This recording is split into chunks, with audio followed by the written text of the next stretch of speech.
G'day there guys, it's your main man Marky, back at it again with another episode of r/JustnoHOA. I know it's supposed to be called FHOA, but that'll get me demonetized. Now, if you're new to the channel, feel free to subscribe and join my amazing community. You should head on over to my subreddit r/Marky and post your own stories if you'd like to share them and have them on this channel.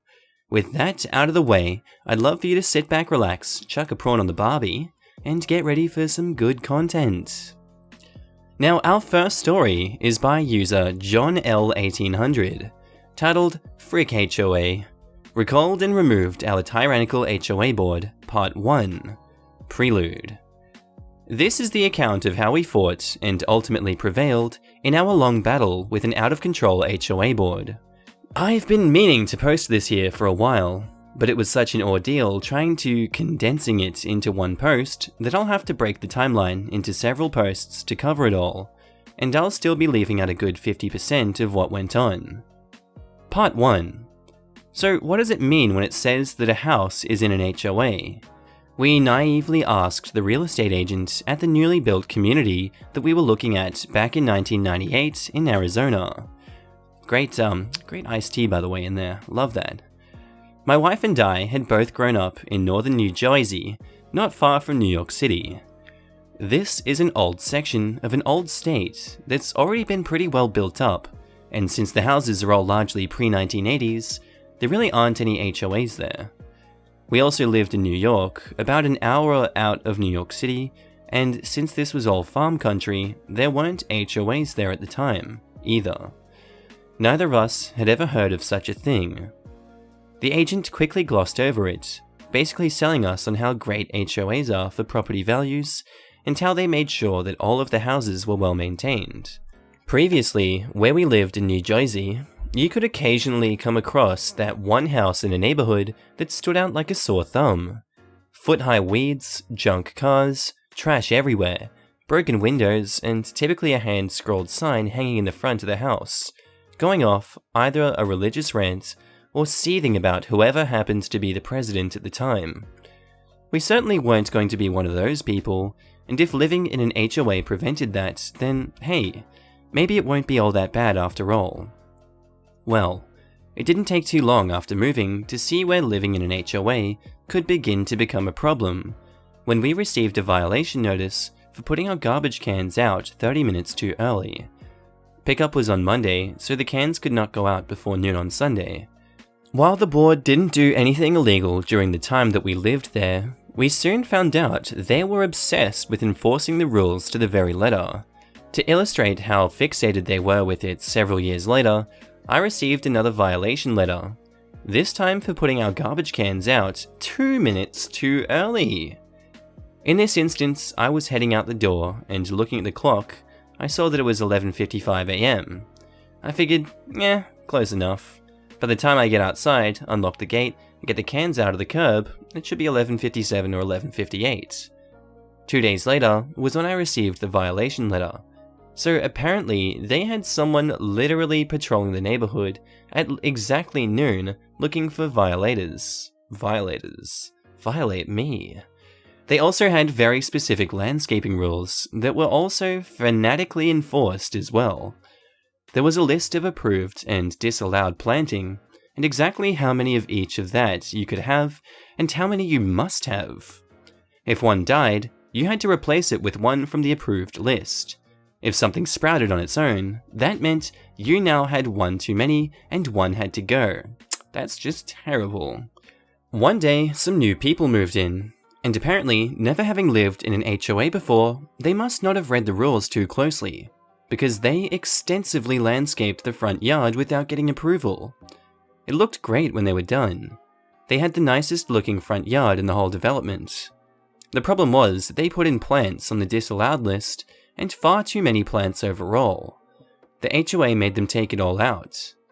Even though they had substantially improved the appearance of their property and had enhanced the property value, the board's official policy of the rules are the rules meant that they didn't have much other option, illustrating that it's less about property values and more about conformity, control, and punishing violators. Ticked off about the whole thing, They took a scorched earth response in protest and ripped literally every single plant out of the yard. The one tree that was left had every branch cut off. It looked like a bomb had gone off. Well, now they were in trouble for not having enough plants in their yard, and they begrudgingly had to put in the bare minimum and moved away shortly thereafter. We lived there for 8 years. The house was your typical cheaply built new build that are all too common in Arizona, since they lowered the building codes in the late 80s. Wanting something nicer and specifically better built, we started looking for another house. The first thing that we told our agent was, "No HOAs. Say it louder for the ones in the back." After living in one for 8 years, we had had our fill of them. If only we had stuck to our guns, we could have avoided a ton of aggression. Or aggravation. Whatever, they go hand in hand, don't they? Ooh, that's a spicy comment. I lived in an HOA. Their rule was that you couldn't install any real plants without written approval. People would install stupid-looking fake plants, and those were okay. One neighbor installed a bunch of real plants, flowers, without approval. His or her neighbor walked over and ripped them all out of the ground. Screw HOAs. Damn, that is terrible. Why would you do that?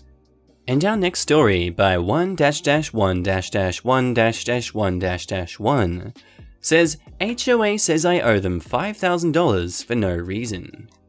Basically, the HOA put a $5,000 assessment to my account with no explanation. They refused to discuss it or tell me what it's for. They have excluded me and all others who allegedly owe money from all community events, committees, etc., and are now threatening to foreclose, which is not in the CC&Rs at all.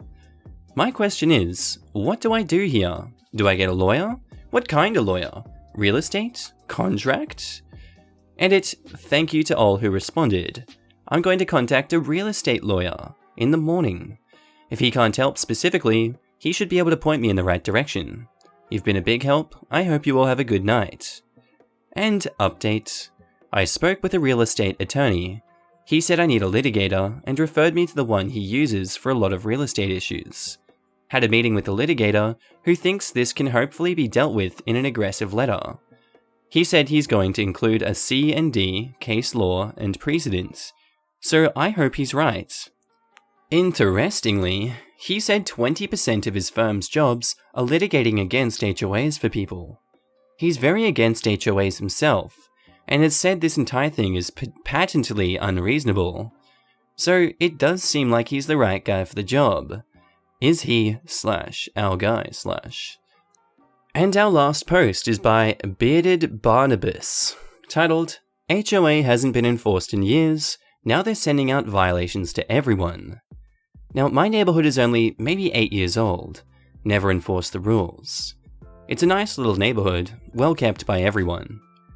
We have a new Karen president who decides she's going to enforce everything now. She's driving around the neighborhood daily, and had sent out violations to virtually everyone now. Trash cans barely visible backside of the house, 6 inches of broken fence board, basketball goals, newspapers on driveways, you name it.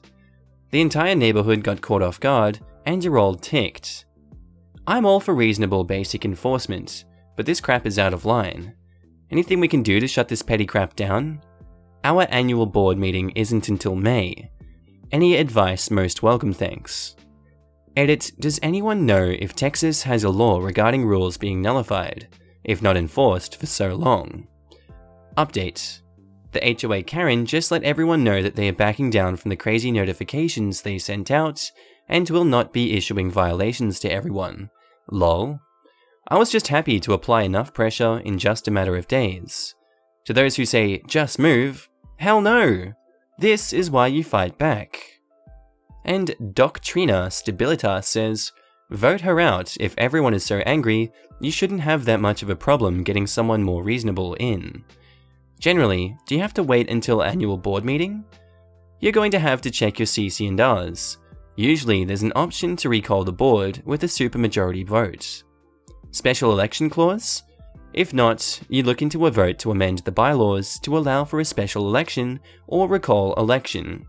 should require a supermajority, but if she's ticked off enough, people should work, yeah, it should work.